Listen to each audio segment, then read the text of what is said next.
Putin puts Russian spies who scouted Ukraine under house arrest, suggests growing distrust of KGB's successor. It is not that his spies are necessarily incompetent. Vladimir Putin apparently just thinks they are.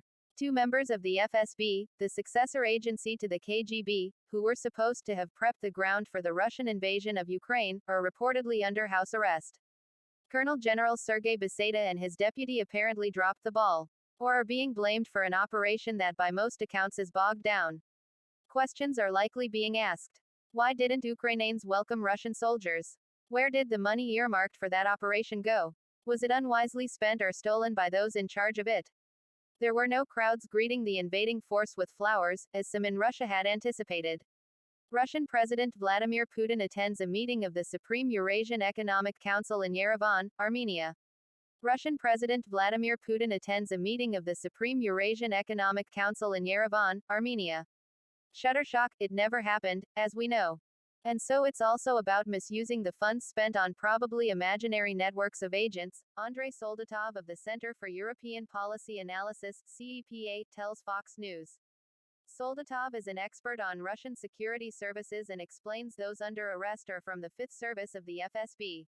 They represent the most sensitive department of the FSB department, which is in charge of espionage in Ukraine.